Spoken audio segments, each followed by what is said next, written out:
आज हम AICRP fruits के एक्सपेरिमेंटल फील्ड में आए हुए हैं। आज हम आपके साथ जो है पपीता में लगने वाली बीमारियों के बारे में डिस्कस करना चाहेंगे। पपीता की यदि आप सफल खेती करना चाहते हैं तो उसके लिए आवश्यक है कि इसमें लगने वाली बीमारियों को जो है प्रबंधित किया जाए। इसमें जो लिमिटिंग फैक्टर है जिसको प्रबंधित करना अत्यावश्यक है वह है पपाया रिंग स्पॉट वायरस। यह एक विषाणुजनित बीमारी है, लेकिन अब बहुत अच्छी वैरायटी आ गई हैं, बहुत सारे प्रबंधन की तकनीक उपलब्ध है। कभी ये वैरायटी जो है, ये बीमारी जो है लिमिटिंग फैक्टर हुआ करती थी। इसमें जो है 100% जो है पौधे हमारे जो है आक्रांत होते थे और उपज जो है बुरी तरह से प्रभावित होती थी। लेकिन अब जो है AICRP फ्रूट के अंतर्गत जो है एक प्रबंधन तकनीक डेवलप की गई है, जिसके माध्यम से अब हम जो है उस बीमारी को जो है बहुत ही सफलतापूर्वक प्रबंधित कर पा रहे हैं। अभी आप जैसे देख रहे हैं, अभी ये जो पौधे आपको दिखाई दे रहे हैं, ये पौधे जो है 100% जो है पपाया रिंग स्पॉट वायरस से जो है फ्री हैं। इसमें आपको कहीं कोई बीमारी नहीं दिख रही है। लेकिन हम लोग बड़े दुर्भाग्यशाली हैं कि एक बीमारी जो है इसमें आ रही है जिसका नाम है जड़ गलन रोग। यह बीमारी जो है निश्चित तौर पे जो है बिहार के जो पपीता उत्पादक किसान हैं उनके लिए बहुत बड़ी समस्या के तौर पे ये देखी जा रही है। यह बीमारी जो है हिंदुस्तान में जो है दूसरे प्रदेशों में नहीं आती है, केवल यह बीमारी जो है बिहार में आ रही है। यह बीमारी सर्वप्रथम जो है हम जो है केला और पपीता के अनुसंधान से तकरीबन 20 साल से अधिक समय से जुड़े हुए हैं और आज ये बीमारी जो जिसकी हम चर्चा करने जा रहे हैं, जड़ गलन रोग, यह बीमारी जो है सर्वप्रथम 2011-12 में जो है दिखाई दी थी। उस समय जो है मात्र 5 से 10% पौधों को ये प्रभावित कर पाई थी। लेकिन इसके बाद जो है ग्रेजुअली साल दर साल जो है ये बीमारी जो है बढ़ते गई और 2015 तक आते आते जो है तकरीबन जो है इस बीमारी से जो है हमारे 100% पौधे मर गए। यह बीमारी इतनी नटोरियस है कि इस बीमारी में जो है अब आपको हम दिखाना चाहेंगे इस बीमारी के बारे में। इसकी यही नहीं पता था कि यह बीमारी फंगल है, बैक्टीरियल है कि वायरल है, ये किस वजह से होती है। इसके सिम्टम्स जो हैं कुछ जो है बैक्टीरियल डिजीज जैसे दिखाई दे रहे थे। लेकिन बाद में जो है अनुसंधान से ये पता चला कि इसके लिए जो रोग कारक है, जो रिस्पॉन्सिबल है, वह है फ्यूजेरियम सोल्नी।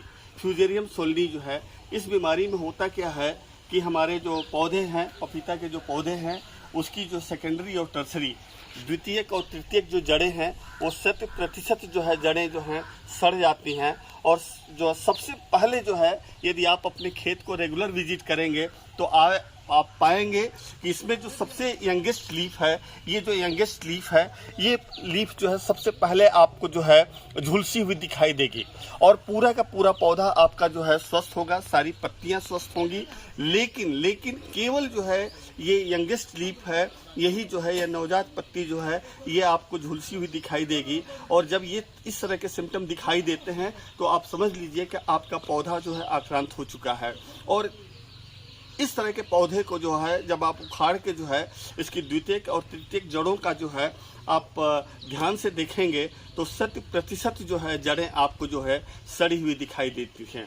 इसमें होता क्या है कि सबसे पहले यदि आप जो है यंगेस्ट लीफ जब आप के ऊपर जब सिम्टम दिखाई दे रहा है, यदि उस अवस्था में जो है यदि आपने अपना प्रबंधन स्टार्ट किया तब तो आप इस बीमारी से जो अपने पौधे को बचा सकते हैं। लेकिन एडवांस स्टेज में जो है बचा पाना बहुत ही मुश्किल है। आप इसमें देखते हैं कि इसमें जो ऊपर का जो है ऊपरी पोर्शन है, पौधे का जो ऊपरी पोर्शन है वो हल्का सा बेंड होता है, हल्का सा मुड़ा हुआ दिखाई देता है। उसकी सारी पत्तियां जो हैं पीली पड़ जाती हैं और पौधा हमारा ड्रूपिंग में चला जाता है। ड्रूपिंग जब हम वर्ड यूज़ कर रहे हैं तो कहने का तात्पर्य कि मुरझाई हुई पत्तियां दिखाई देती हैं और देखते देखते जो है 3 से 4 दिन में जो है हमारा पूरा का पूरा पौधा जो है सूख जाता है। इस फील्ड में आप जैसे देख रहे हैं कि बहुत सारे पौधे जो आपको ये जो है सूखे हुए दिखाई दे रहे हैं। तो ये बीमारी जो है, और यहाँ पे आप देखें कि ये पौधा जो है इसमें भी ये बीमारी पकड़ ली है। अब यहाँ ये पौधा हमारा जो है दिखाई दे रहा है कि जिसमें पत्तियां हमारी येलोइंग दिख रही हैं। यहाँ पे देखें इस पौधे में जो है पौधे में देखें, सबसे पहले जो है इसकी जो ये यंगेस्ट लीफ है ये बर्न की है। इसका जो ये ऊपरी हिस्सा है ये मुड़ा हुआ दिखाई दे रहा है, और देखते देखते ये 3-4 दिन पहले ये हुआ होगा, और इस तरह से ये पौधा जो है पूरा का पूरा पौधा सूख जाएगा। और आप देख रहे हैं कि ये पौधा हमारा जो है ये जो है फ्रूटिंग स्टेज में है। कहने का तात्पर्य ये है कि यह बीमारी इतनी नटोरियस है कि एक्सट्रीम कोल्ड से लेके एक्सट्रीम हीट तक यह बीमारी देखी जाती है। और सबसे बड़ी बात एक चीज़ हम और अब आपसे बताना चाहेंगे कि इस बीमारी में कभी भी सारे के सारे पौधे एक साथ नहीं मरते हैं। जब आप देखेंगे कि कभी हमारे जो है 10 पौधे मर गए, कभी फिर अगली बार आप देखेंगे कि 15 पौधे मर गए, फिर कुछ दिन के बाद आप देखेंगे कि फिर 10 पौधे मर गए, और इस तरह से आप देखेंगे कि फाइनली जो है जाते जाते जो है हार्वेस्टिंग आते आते जब तक जो है हमारे जो है 80-90% तक, और कभी कभी जो है 100% तक जो है हमारे जो है पौधे सूख जाते हैं। इससे जो है बहुत जो है हानि होती है। और यह बीमारी जो है बिहार में जो है पूरा हैवक क्रिएट किए हुए है। हमारे जो पपीता उत्पादक किसान हैं इस बीमारी से जो है इस कदर आक्रांत है, इस कदर भयभीत हैं कि अब धीरे धीरे जो है वो पपीता की खेती जो है वो छोड़ रहे हैं। जबकि पपीता इतना लाभदायक है कि इसमें जो कास्ट ऑफ कल्टीवेशन है तकरीबन 3 लाख रुपए जो है इस कास्ट ऑफ कल्टीवेशन आता है। यदि हम सक्सेसफुली जो है पपीता की खेती कर लेते हैं, बीमारियों को प्रबंधित कर लेते हैं, तो तकरीबन 12 लाख रुपए तक का हम जो है इसमें जो है फ्रूट बेच लेते हैं। तो ये कहने का मतलब कि 1:4 का रेशियो है। 1 रुपया लगा के हम 4 रुपया तक पा सकते हैं। ये इतनी जो है लाभदायक जो है फसल होने के बावजूद भी जो है इस बीमारी की वजह से जो है हम जो है पपीता की खेती जो है धीरे धीरे छोड़ते जा रहे हैं। तो अब प्रश्न ये उठता है कि इसको कैसे प्रबंधित किया जाए। इसके प्रबंधन के लिए आवश्यक है कि आप क्या करें कि एक दवा आती है जिसका नाम है कोशाइड नामक जो दवा है ये फफूंदनाशक है। आप क्या करें कि इस जो है पौधा आप मंथली इंटरवल पे जो है अल्टरनेट करके आपको स्प्रेइंग करनी है। 2 फफूंदनाशक है।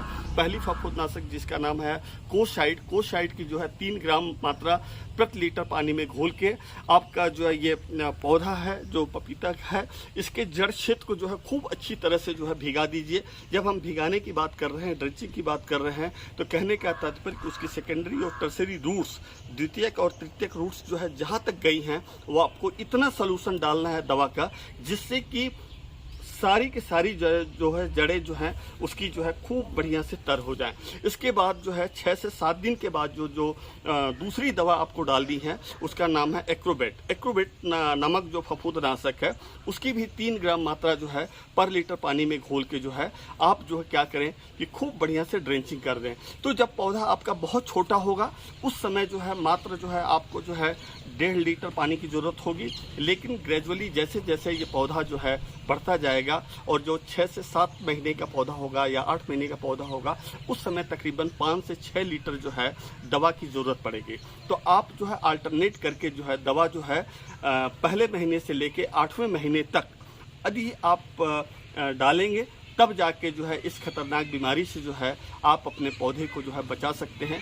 इससे जो है कास्ट ऑफ कल्टीवेशन तो थोड़ा सा बढ़ेगा, लेकिन जो आपको भारी नुकसान हो रहा है उससे जो है आप जो है अपनी फसल को बचा सकते हैं और जो है खूब बढ़िया जो है उपज आप प्राप्त कर सकते हैं। इसलिए अनिवार्य है कि आप निश्चित तौर पे इन दोनों दवाओं का नाम याद कर लीजिए। एक का नाम है कोसाइड, दूसरे का नाम है एक्रोबेट, और या तो एक और दवा है यदि आपके क्षेत्र विशेष में जो है बहुत यह बीमारी जो है नहीं है, कुछ ही पौधे आक्रांत हैं, तो आप हेक्साकोनाजोल जो लिक्विड तरल के रूप में आती है उसकी 2 ml मात्रा प्रति लीटर पानी में घोल के जो है, जैसे हमने बताया कि ड्रेंचिंग करने से फ़ायदा है, स्प्रेइंग करने से कोई फ़ायदा नहीं है क्योंकि इसका जो रोग कारक है वो ज़मीन के अंदर है।